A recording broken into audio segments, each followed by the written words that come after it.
Also the regional organizations, ECO, for example, the Shanghai, Triseca, and many other such regional entities, and SAARC.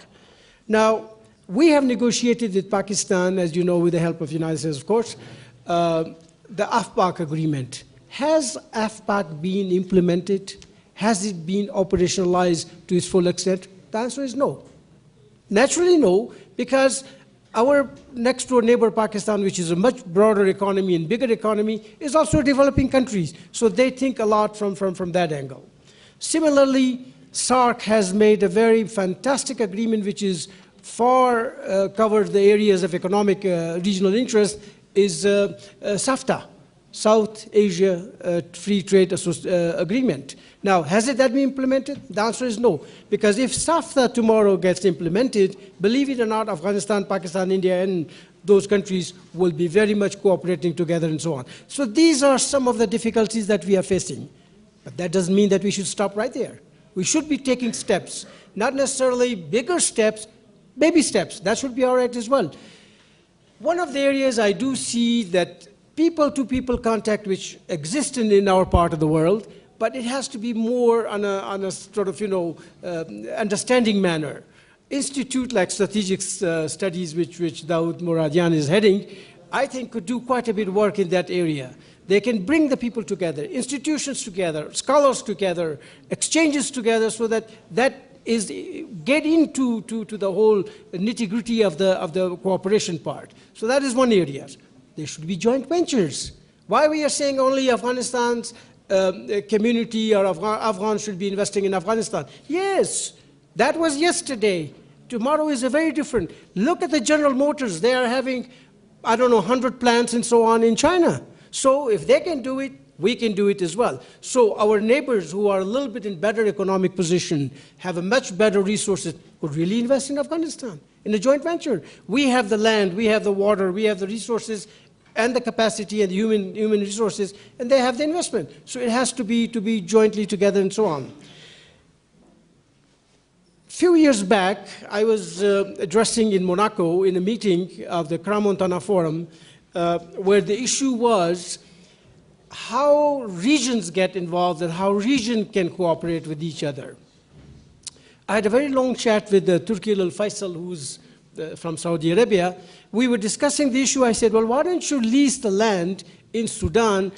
I'm not saying 10 acres land, you're talking about 10,000s or whatever. You have the resources, you have the money, and Sudan has, for example, the land and the resources and so on. You produce the wheat and whatever you needed, because in Saudi Arabia, to produce 1 ton of wheat, you are spending equal to 10 tons of water resources over there. So therefore, it's much cheaper for you to bring it. And of course, you can help other countries as well by that time. So we must get involved in some sort of these arrangements, maybe in a very small scale, but we must get involved in joint ventures, because today, as yesterday, our economies of scale was very limited. Today is much broader. There are projects, there are regional issues involved, which we as in Afghans, or for that matter, our neighbors in Central Asia, by one country cannot solve it. We have to respond, the regional issues has to be responded back at the regional level, with the regional joint togetherness. This is one area I think we should be starting. But to start with, I think exchanges will be the first, investment will be the second, for example. Trade as an engine of growth, for example, we should be expanding more in that area. Not this is trade, but trade which is manufacturing, has a manufacturer here or in Central Asia and so on. So we should be starting people-to-people contact, connectivity in that areas as well. That is the thing, at least I see, we should go toward that goal to make sure on the region side. Within the region, as you know, we have the processes in Afghanistan, RECA processes, for example. We have a number of meetings. We have Heart of Asia programs, for example. Our neighbors or our region, because that's what we say, must be little by little getting involved with us. Are we really getting involved if we can? Because yesterday in Afghanistan was a poor country. Yes, we are. Yes, we have not developed our resources to the maximum extent, but we have the potential. We have the money. Also today, our Afghan traders do have it, provided facilities and agreements and arrangements are there. So that is one I would say on the region part. To answer my question on the economic side of it, Well, I need to say, today's dollar value at the global terms is much, much higher than it was yesterday. I recall, way back in 1980s, $1 fetched 4 Swiss francs. Today, $1 is fetching 88 centimes, which means fraction of it. What happened to it? Because the US economy or the OECD economy or the European economies have a lot of impact on it, so that is one thing to do with that. The Indian rupees, which used to be 30, 35, 40, 45, reached to 68 rupees, for example, and it's coming back to it and so on. The inflation and many other elements in economic terms plays quite a big role in it, but nevertheless, we are small economies, small countries. We are subject to influences of the global economic and monetary policies. So within that context, our Afghani is losing the value. More important also, what is our Afghani? I also question many times within our own colleagues in discussions. What do we have to say my Afghani is worth today $1 equal to even 58, 57, 40, even 60? What is my value? What do I have? I don't have much, to be honest with you. Our export is, I wouldn't say nil, but it's nothing. Where would you earn your foreign exchange from unless you export it and so on? Yes, we are counting on a future, for example, in economic terms, when you say in a corporate sector, when you say you sell your stock, you sell on the income of the future 10 years. Yes, if you are doing that, we are doing it because we have the massive amount of natural resources. But natural resources, after a few years, if you don't develop it, if you don't take it out, you don't sell it, you don't get the foreign exchange, you go back to your Afghani, whatever it was, it goes back to down. But for the time being, of course, we are affected by the global monetary policies, the way it's happening. And of course, the strength in the European and the United States economy, that is also influencing us quite a bit. That is one part.